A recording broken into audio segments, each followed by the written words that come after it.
Hey, I'm Decathlon Gamer. Welcome back to Tennis Manager. We're on episode 53. We have some late season action here. Luxembourg Open, Premier 280. Montgomery is a 2 seed at this one. Definitely higher than she's been in the past at 280 tournaments. In fact, I'm fairly certain she has not won one.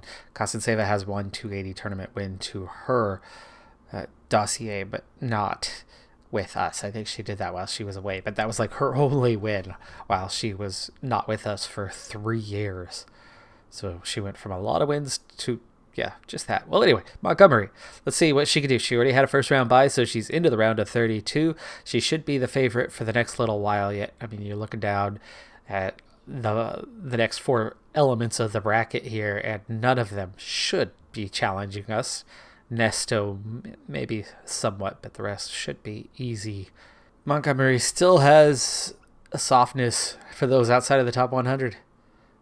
Third round, since she had the first round bye. Third round, she goes down. That second round was easy. She flew past that one, and we went straight forward here. I was going to bypass this one as well. I wasn't going to show you the result, but she won the first set, and then all of a sudden fell apart. Absolutely fell apart. Total winners was identical, but the unforced errors. Today was a bad day for Montgomery. She had less than 10 unforced errors in the previous round. Actually had like 5, I think. We got the promising quarterfinals. Krager beats Nakunye, gets to the final, and she has won. Krager has won the promising finals, the next gen finals. So that's huge. That is massive for her. That's going to be a really big boost. We're definitely not losing her now. Not only did she qualify, but she has won it. She'll be sticking around for next year. So that's fantastic news. Ayala positioning up to 15. She has not made much improvement for quite a while. And like I said, I have a feeling we're going to lose her at the end of the year. She's got 2 years on her deal, so 1 year remains, but I have a feeling she's going to be gone, and I don't mind. I think we're ready for an upgrade. Montgomery, meanwhile, I've been focusing on Smash lately. I took a little bit of time off this week on the training because she was starting to get tired, so I gave her a little rest, but she is closing in on Smash, going from starting at 11 to 13 in the course of a couple of months, and that being the big thing we've been training. Kostenseva wrapped up her season with a title, so it's only her second title in 4 years, and adds to that percentage of her titles earned with us versus elsewhere. Well, anyway, it was only a 160 tournament, so it wasn't massive, but everybody but Montgomery was there, and all of them. Ayala got to second or third round. Krager got definitely to the third round. Kostenseva wins it. And who did she beat in the final? Nakunye. Meanwhile, Montgomery gets her balance and Smash up. Balance at 19. 1 level away from perfect. Smash now at 13 in the green. And we've now switched our focus to training drop shot. I went crazy on her training because we are entering literally the final week of the year. No more tournaments for her, a little more training. She's super tired, but she'll get her rest soon enough. So we're just training like crazy, working her to death. Hopefully she doesn't murder us for doing so. And one more update. Before we get through this final week, Montgomery, who we recently pushed up to 4 stars, I just noticed we pushed her hard enough that her potential now shows 5 stars. She could be the best, but she's 23. She's still got a ways to go. Hopefully she sticks with us. Hopefully she doesn't drop us. We do not have 100% on her contract status. She still has another year on her deal, but less than 100%. Odds are still good, but I am a little bit nervous. I think we'll lose Ayala. I think Krager and Kostenseva are locks. Montgomery, maybe not. I expected to lose Ayala as we only had about a 23% success rate with her. Krager had 80%. She's back. Kostenseva 100%. No brainer that she is back. Montgomery, I'm very surprised about. We achieved 3 out of 4 objectives. The only thing we didn't get was the ranking that she wanted, and we weren't far away from it by any means, any stretch. And she had a 67% evaluation, but she does not return. So after all that progress we made with Montgomery, getting her into 4-star range, getting her into 5-star potential range. We've got the possibility of turning her into one of the best players in the world, and she voided her contract. I will try to re-sign her, and we're going to go from there. So with the turn of the year, it's time to do, I have a couple staff contracts that I allowed to expire, a couple of the weak ones that we hired way back when. We can hire some of the best now to replace them, but then I have not one, but 2 vacancies to fill. And actually we have some infrastructure that's going to be done quite soon. That's going to turn it into, I believe, 3 that we're going to be seeking. Fantastic news, folks. Montgomery, even though she voided her contract, is willing to resign. Yeah, she still wants to reach rank 20 in the coming year, but I think that's more of a possibility now than what it was. She only wants a 1-year contract, but you know what? I'm okay with that. I could deal with that. We can move on for that. The terms are nothing like what we had before, and I'm not even going to push them that much, but you know what? Finances are so not even a thing any longer. The athletes, we just want to get them signed. So there you go. Robin Montgomery, she's coming right back to the team with a new contract. Promoted to a major player. Academy revenue share is different. So she opted out, but she is also willing to re-sign. So she's still happy with us.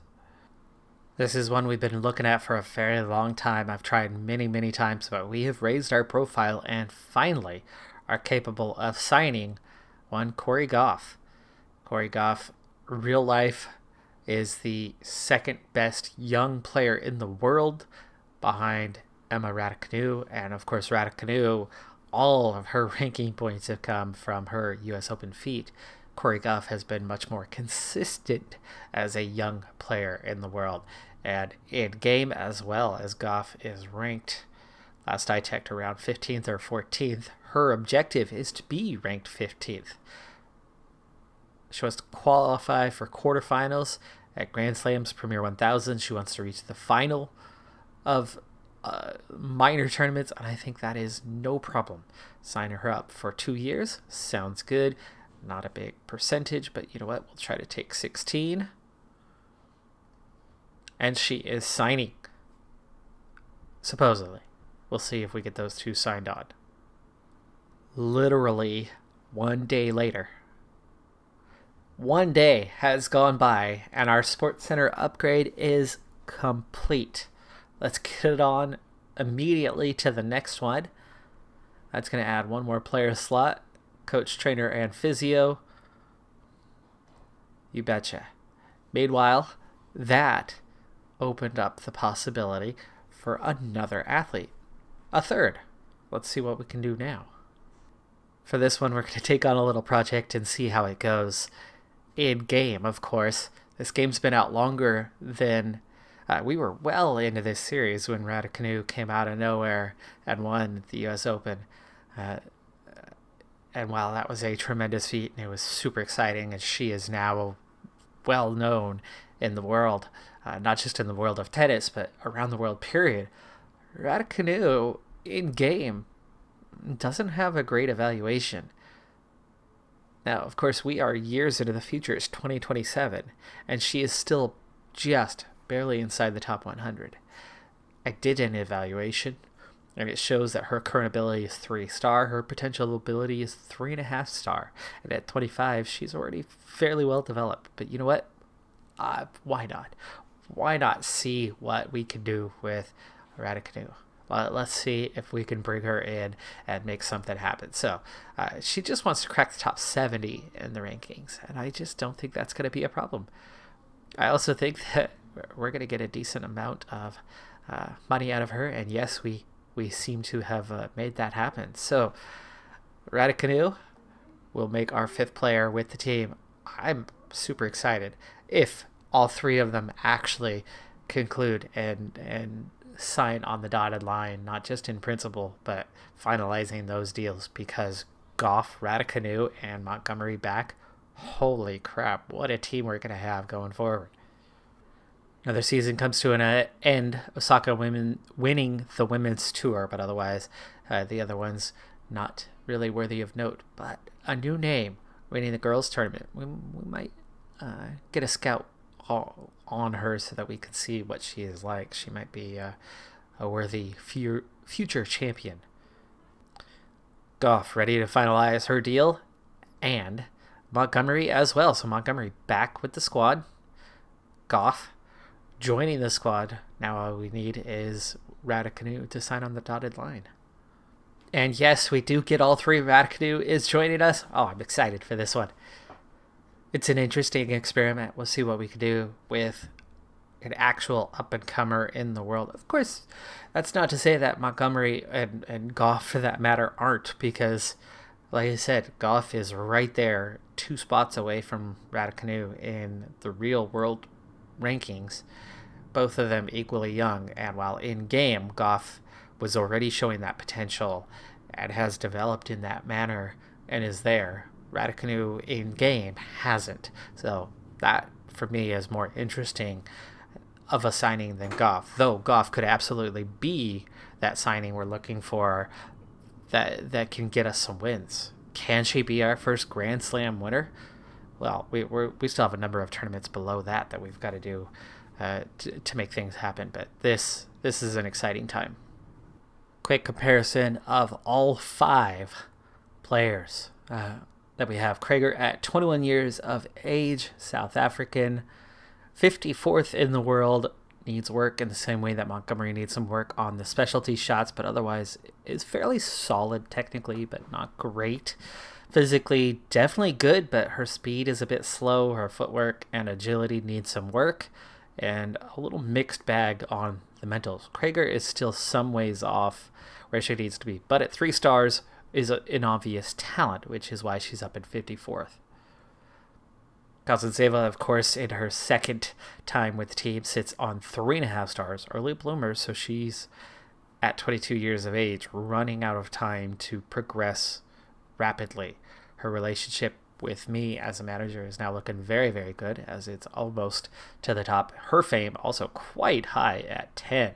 I didn't even realize that it goes to 10, but there it is. Still weak mentally, but of course we saw that breakthrough last season that saw her go from atrocious to just bad. And outside of that, she is quite solid, very much like Montgomery. Her return needs a little work, but otherwise it's just skill shots that are lagging behind. Here's our first look at Goff. Goff, 4 stars, 5-star potential, 23 years of age, ranked 19th in the world. So she actually has slipped a bit from where she was. She was previously ranked 15th. Fame is already at a 9. She's confirmed on her experience. She's been a pro for a very long time. Adventurer, hot-headed, charismatic. Her mentals are good. Unlike some of the others, she has been a pro long enough that she has brought those along. The confidence and the composure.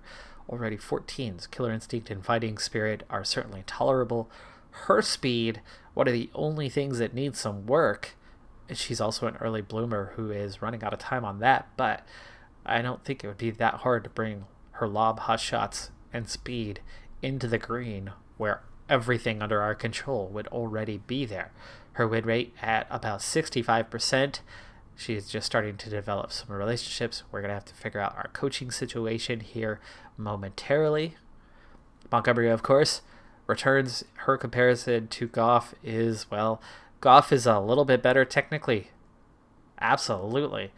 Physically, Montgomery is a little bit better, but only slightly. And of course, the mentals under control, very similar with Montgomery having a slight edge.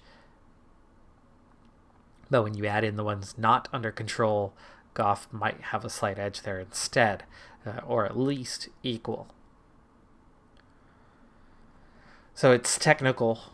It's technical where Goff does have a bit of an advantage, and why she tends to have that higher ranking and get a bit deeper into tournaments. Both seen as major players in the squad. Montgomery, we have a better revenue share, but she's only on the 1-year deal. Finally, Radicanu.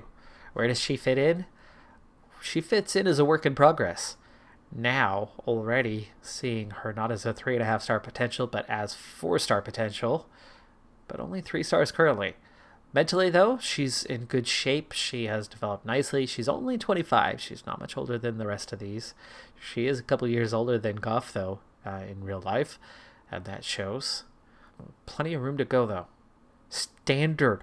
Standard is good, okay? She's past early bloom stage. Standard means she's on it right now. Now is her time to develop. The question, though, is who the heck am I going to manage? Do I stick with Montgomery, who we've made a ton of progress with, and sky's the limit? Do we take over Goff, who's the closest, who can challenge now? No way it's Krager. And we've gone down the Kazan-Seva road. The third one, though, the third option, Radicanu. The most interesting prospect of all of them. Doesn't have the highest potential. Isn't there right now. Isn't making things happen. But in the real world, has done something. That the game, unlike all those others who have done something in the real world, she's the one who has surprised everybody. She's the one who has emerged on the scene. She's also the one who, like myself for a minor example, not the same thing, but I did a bowling league once when I was in college, one season, and then I got too busy and things changed, scenarios changed, and that was it. One season. I started as somebody who was barely getting 100. If you don't know bowling, here's simple stats for you. A perfect game is 300. 100 is not a good game. Under 100 is really bad. But you get 100, you get 100. Okay, fine, 100. Woo! It's not anything special. It's not a good score. Lots of bowlers who are decent, just decent, get 150s. But when you start getting 200s and above, that's where you get into good. People in bowling leagues tend to get those 200 games and above fairly regularly. 250 is a rare thing. So that's where you're going from good to elite. But 200, most bowlers never bowl 200 in their life. Casual bowlers. League bowlers, okay, 200 is where you're starting to do it. I did it once. Once in that season. It all came together. One really, really good game. My average at that point in the year, I was getting about 150 to 160 per game. Jumped to a 208. Best I've ever had? Never matched it. There was still a little bit in the season to go after that, and I had some of my worst games that I've played that whole season that I did. The reason why was suddenly I expected, because I was making steady progress. And while not every game was better than the previous, I was consistently getting better. Week after week, my 3-game average over the week was definitely better than the previous. So maybe while game 3 was not as good as game 1 or 2, my 3-game average was consistently better week in, week out. So I expected to consistently get close to that. I didn't. I didn't get within 50 pins of that in the weeks that followed. And then that season was done and experience gone. And now in the years since, the bull once every 2 years or bull once a year scenario that I've had ever since then, I don't get anywhere near that. I've had games again below 100 numerous times. Now, I can fairly consistently in that once every couple years, get about 120, 130, maybe a 140 type game. And I think I've only ever topped 150 once since then. That's because I just don't have the practice. I don't have the routine, the consistency. It's just not there. But that step back, that expectation to repeat what you've done, Radicanu has not performed anywhere near as well in the handful of months since her U.S. Open feat. She's gone through coaching changes, searching for a new coach, and there's optimism, but it's not coming together at the moment. So for me, I think that's my choice. I think it has to be my choice. We've gone down the Montgomery train, and while there's still room, and I'd love to see I'd love to see us take her to that 5th star and to be that winner. Or even Goff, who's closer, just so we could be there. This I have optimism for, just like there's optimism for her in real life to see if she could become a champion. Of course, Osaka is somebody who was similar in that, who was young, who came out of nowhere, and unlike Radicanu, when she came out of nowhere, she stayed on the scene and she continued to win and win and win. And that's why she's been, number 1, number 2, number 3 in the world fairly consistently since that time. Radicanu, different story. Interesting story. Can we, in-game, take a 25-year-old Ratakanu who's only 3-star, who's barely cracked the top 100? Can we take her to the next level? I'm looking forward to that as our next project. I'm Decathlon Gamer. Like, comment, subscribe. I'll see you next time. Have a good one. Be safe out there. Bye for now.